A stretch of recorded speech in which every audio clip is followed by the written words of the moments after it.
Aujourd'hui, j'ai envie de vous emmener dans une lecture qui m'a tenue éveillée plus d'une nuit. Je vais vous parler d'une saga en 4 tomes, Souvenirs introuvables de Laura William.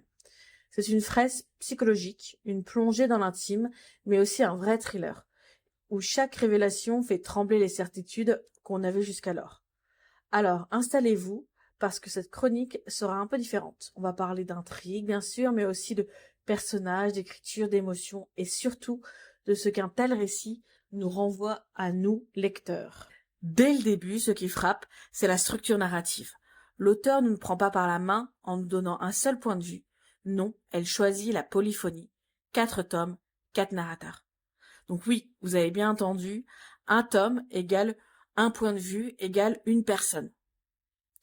D'abord, on a Jade, l'héroïne principale, ensuite Antoine, son demi-frère, puis vient Vanessa, une amie qu'on pensait secondaire, et enfin, un retour à Jade, mais une Jade transformée par tout ce qu'elle a traversé.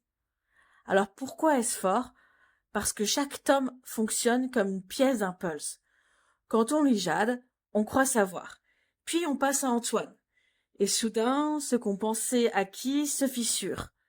Et avec Vanessa, c'est carrément tout le tableau qui change de couleur. Et vous savez ce que ça m'a rappelé? Ces moments où l'on écoute une dispute entre deux personnes, puis qu'on entend un troisième donner sa version. Et là, on réalise que la vérité n'est pas une ligne droite, mais une toile complexe. Et c'est exactement ça que fait Laura William.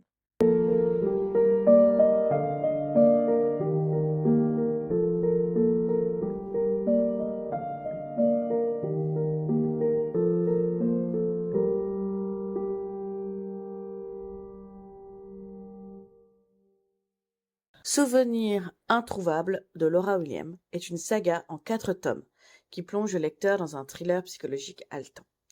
Tout commence avec Jade, une jeune femme de 25 ans, brillante étudiante en journalisme. Victime d'un accident de parapente, elle se réveille amnésique. Elle tente de reconstruire son passé, mais découvre bien vite qu'il n'est pas aussi simple, ni aussi lumineux qu'elle l'imaginait. Entre mensonges, secrets et tentatives de meurtre, sa quête de vérité se transforme en une lutte pour sa survie.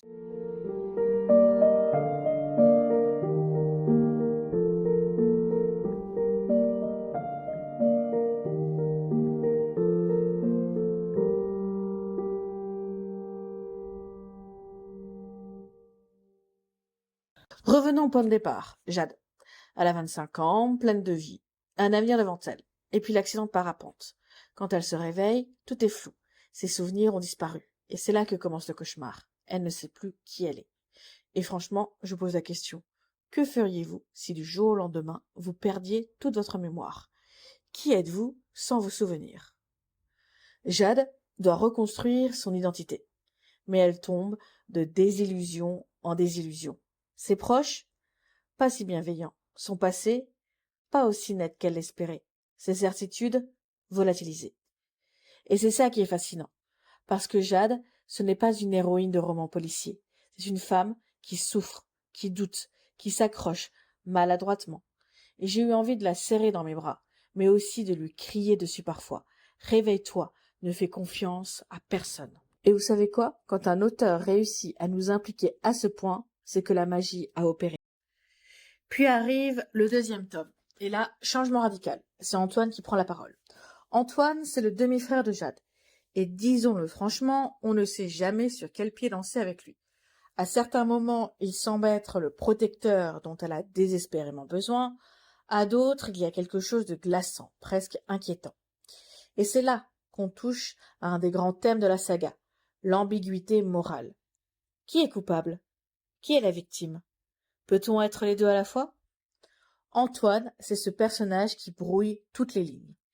Et moi, en tant que lectrice, j'ai eu des réactions contradictoires. Parfois je le plaignais, parfois je le haïssais. Et c'est exactement ce que l'auteur veut provoquer, un malaise, une réflexion, une impossibilité de trancher. Puis vient le 3e tome. Et là, on entre dans une autre dimension, Vanessa. Une figure secondaire jusqu'à là, une présence discrète. Mais soudain, elle devient narratrice et tout change.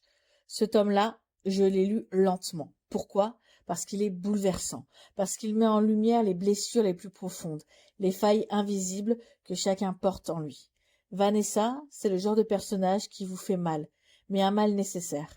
Elle m'a fait réfléchir à toutes ces personnes que l'on croise au quotidien, que l'on croit connaître, et qui en réalité cachent un gouffre de douleur derrière un simple sourire. C'est le tome qui m'a le plus marqué émotionnellement. À certains passages, j'ai dû poser le livre, respirer, digérer ce que je venais de lire. Et enfin le 4e tome. Retour à Jade. Mais une Jade qui n'a plus rien à voir avec la jeune femme du début. Elle a vu trop de choses, elle a appris trop de vérités. Elle doit affronter le procès, ses souvenirs qui reviennent par fragments, et surtout décider qui elle veut devenir. Ce tome, c'est celui de la maturité, de la confrontation ultime. J'ai ressenti une vraie émotion en le refermant. Cette impression que rien n'était complètement résolu. Parce que dans la vraie vie, rien n'est jamais totalement résolu. On ne peut pas parler de cette saga sans évoquer la plume de l'auteur. Laura Williams écrit avec une simplicité trompeuse. Ce n'est pas une écriture qui cherche à briller pour briller, c'est une écriture qui coupe droit, qui tranche, qui va là où ça fait mal. Et surtout, elle a un talent rare, celui de se glisser dans la tête de ses personnages. Quand c'est Jade qui parle, on sent ses angoisses. Quand c'est Antoine, on ressent son trouble intérieur. Quand c'est Vanessa, on entend ses silences. Alors, qu'est-ce que ça m'a fait de lire Souvenirs introuvables? Ça m'a secoué. Ça m'a fait réfléchir sur la mémoire, sur la famille, sur la fragilité des vérités que l'on croit immuables. J'ai eu peur, j'ai eu de la colère, j'ai eu de la tendresse aussi. Et quand j'ai tourné la dernière page, j'ai eu cette drôle d'impression, comme si je quittais des vrais gens, comme si Jade, Antoine, Vanessa existaient vraiment quelque part, et que je devais leur dire adieu. Alors pourquoi vous conseillez cette lecture? Parce qu'elle n'est pas confortable, et c'est justement pour cela qu'elle est nécessaire. Ce n'est pas une saga qu'on lit pour passer le temps, c'est une saga qui questionne, qui dérange et qui bouleverse. Et croyez-moi, quand on aime la littérature, ce sont ces livres-là qui nous marquent, ceux qu'on garde en tête des années après. Alors oui, parfois, vous aurez envie de poser le livre, mais vous y reviendrez, parce qu'il est impossible de tourner le dos à une histoire qui nous prend autant aux tripes.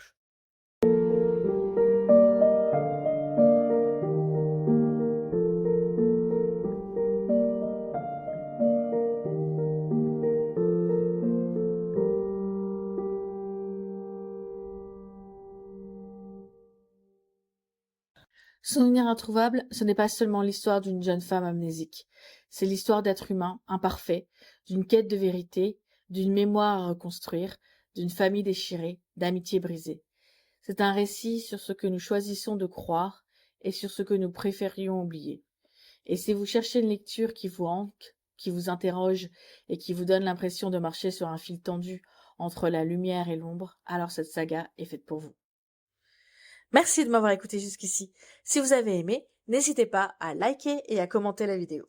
Et nous, on se retrouve pour une prochaine chronique littéraire. Au revoir.